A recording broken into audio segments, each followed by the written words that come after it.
Η παστινάκη είναι ένα ριζώδες λαχανικό, στενά συνδεδεμένο με το καρότο και το μαϊντανό. Πρόκειται για ένα διετές φυτό που συνήθως καλλιεργείται ως ετήσιο φυτό. Η μακρά κονδυλώδης ρίζα του έχει το κρέμ χρώμα του δέρματος και της σάρκας και μπορεί να παραμείνει στο έδαφος όταν οριμάσει, καθώς γίνεται γλυκύτερη στη γεύση μετά από τους παγετούς του χειμώνα. Η βοτανική ονομασία του φυτού είναι Παστινάκα σατίβα. Η ελληνική ονομασία είναι παστινάκι ή εδόδημος. Είναι όμως γνωστό ως η παστινάκι, το παστινάκι και το δαυκί.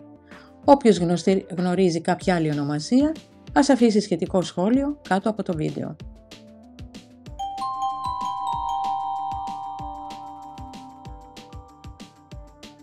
Τα χρήσιμα μέρη του φυτού είναι οι ρίζες και οι σπόροι της παστινάκης. Κύρια δραστικά συστατικά είναι αιθέρια έλαια, ενώ η ρίζα περιέχει προβιταμίνη Α και φλαβονοειδή.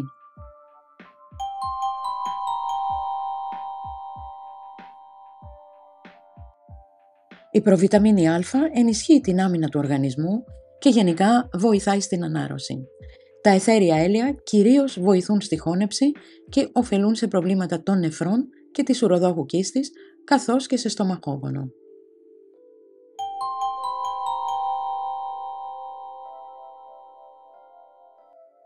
Μία τυπική παστινάκη 100 γραμμαρίων περιέχει 75 θερμίδες ενέργειας.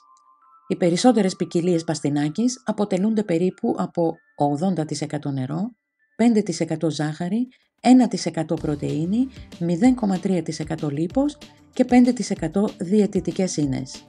Η παστινάκη είναι πλούσια σε βιταμίνες και ανόργανα συστατικά και είναι ιδιαίτερα πλούσια σε κάλιο με 375 μιλιγκράμμ ανά 100 γραμμάρια. Πολλές από τις βιταμίνες της ομάδας B είναι παρούσες, αλλά το μεγαλύτερο μέρος της βιταμίνης C χάνεται στο μαγείρεμα. Δεδομένου ότι οι περισσότερες από τις βιταμίνες και τα μέταλλα βρίσκονται κοντά στο φλοιό της, πολλές θα χαθούν, εκτός και αν αφαιρεθεί λεπτή φλούδα από τη ρίζα ή ψηθεί στο σύνολό της αξεφλούδεστη. Κατά τη διάρκεια του παγωμένου καιρού, μέρος του αμύλου της μετατρέπεται σε ζάχαρη και η ρίζα έχει πιο γλυκιά γεύση. Η κατανάλωση των παστινάκων έχει δυνητικά ωφέλη για την υγεία. Περιέχουν αντιοξυδωτικά, τα οποία έχουν αντικαρκινικές, αντιφλεγμονώδεις και αντιμυκητιακές ιδιότητες. Οι διαιτητικές ίνες στις παστινάκες είναι εν μέρη του διαλυτού και εν μέρη του αδιάλυτου τύπου και αποτελούνται από κυταρίνη, ημικυταρίνη και λιγνίνη. Η υψηλή περιεκτικότητα σε φυτικές ίνες των παστινάκων μπορεί να βοηθήσει στην πρόληψη της δυσκυλιότητας και τη μείωση των επιπέδων της χολυστερόλης στο αίμα.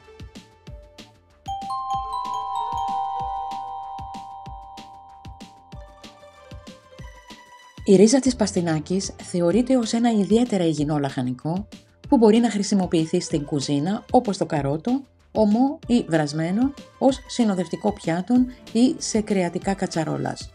Όπως και τα καρότα, η ρίζα της παστινάκης πρέπει να μαγειρεύεται με λίγο λίπος, ελάχιστο λάδι ή λίγο λουκάνικο για να διευκολύνεται η απορρόφηση της προβιταμίνης Α. Τσάι παστινάκης παρασκευάζεται από τους σπόρους. Είναι χωνευτικό και διαχείρει τη λειτουργία των νεφρών και της ουροδόχου κίστης. Οι παστινάκες μοιάζουν με τα καρότα και μπορούν να χρησιμοποιηθούν με παρόμοιους τρόπους, αλλά έχουν μια πιο γλυκιά γεύση, ειδικά όταν μαγειρευτούν, αν και οι παστινάκες μπορούν να καταναλωθούν ομές, πιο συχνά σερβίρονται μαγειρεμένες. Μπορούν να ψηθούν, να βράσουν, να πολτοποιηθούν, να τηγανιστούν ή να μαγειρευτούν στον ατμό. Όταν χρησιμοποιούνται σε βραστά, σούπες και μαγειρευτά κατσαρόλας, δίνουν μια πλούσια γεύση. Σε ορισμένες περιπτώσεις, η παστινάκη βράζεται και τα στερεά τμήματά της αφαιρούνται από την σούπα ή το στιφάδο, αφήνοντας πίσω με μια πιο λεπτή γεύση από το σύνολο της ρίζας και το άμυλο για να πυκνώνει το πιάτο. Η ψητή παστινάκη σε ορισμένα μέρη του αγγλόφωνου κόσμου θεωρείται ουσιαστικό μέρος του δείπνου των Χριστουγέννων και επίσης συχνά χαρακτηρίζει το παραδοσιακό ψητό της Κυριακής. Η παστινάκη μπορεί επίσης να τηγανιστεί ή να κοπεί σε λεπτές φέτες και να γίνει τραγανή. Η παστινάκη μπορεί να γίνει κρασί που έχει μια παρόμοια γεύση με το κρασί της Μαδέρας. Στη ρωμαϊκή εποχή πιστεύεται ότι οι παστινάκες ήταν αφροδισιακό. Ωστόσο, οι παστινάκες συνήθως δεν χαρακτηρίζουν τη σύγχρονη Ιταλική κουζίνα. Ανταυτού, χρησιμοποιούνται για τη σύτηση των χοίρων, ιδίως εκείνων που εκτρέφονται για να κάνουν το ζαμπόν πάρμας. Στην παραδοσιακή κινεζική ιατρική, η ρίζα της κινεζικής παστινάκης χρησιμοποιείται ως φυτικό συστατικό του φαρμάκου.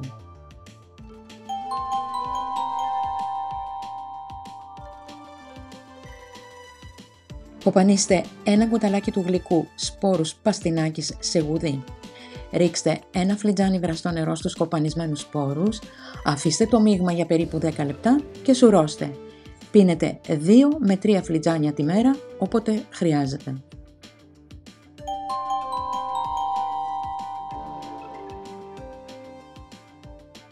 Πλύνετε, ξεφλουδίστε και τρίψτε μισό κιλό ρίζα παστινάκης. Πλύνετε ένα αχλάδι, αφαιρέστε τα κουκούτσια και κόψτε το σε κύβους. Ψιλοκόψτε 3 κουταλιές σούπας καρύδια. Ανακατέψτε τα όλα σε ένα μπολ. Για dressing ανακατέψτε 8 κουταλιές σούπας ελαιόλαδο και 1 κουταλιά σούπας μιλόξιδο. Προσθέστε ζάχαρη, αλάτι και πιπέρι.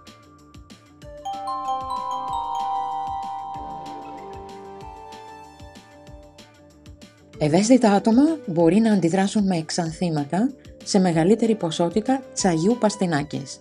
Ενώ η ρίζα της παστινάκας είναι βρώσιμη, ο χειρισμός των βλαστών και των φύλων του φυτού απαιτεί προσοχή, καθώς ο χυμός που ελευθερώνει είναι τοξικός. Όπως πολλά άλλα μέλη της οικογένειας των σελινοειδών, η παστινάκη περιέχει φουρανοκουμαρίνη, μία φωτοευαίσθητη χημική ουσία που προκαλεί μία κατάσταση γνωστή ως φυτοφωτοδερματίτιδα. Η κατάσταση είναι ένας τύπος χημικού εγκάβματος παρά μία αλλεργική αντίδραση και είναι παρόμοια με το εξάνθημα που προκαλείται από δηλητηριώδη κυσό. Τα συμπτώματα περιλαμβάνουν ερυθρότητα, κάψιμο και φουσκάλες. Οι πληγήσεις περιοχές μπορεί να παραμείνουν αποχρωματισμένες για έως και 2 χρόνια. Παρά το γεγονός ότι έχουν υπάρξει κάποιες αναφορές κυπουρών οι οποίοι βίωσαν συμπτώματα τοξικότητας μετά την επαφή τους με το φύλλωμα, αυτές ήταν αριθμητικά λίγες σε σύγκριση με τον αριθμό των ανθρώπων που αναπτύσσουν αυτή την καλλιέργεια. Το πρόβλημα είναι πιθανότερο να συμβεί σε μια ηλιόλουστη μέρα κατά τη συλλογή του φυλλώματος ή στο ξερίζωμα των παλαιών φυτών.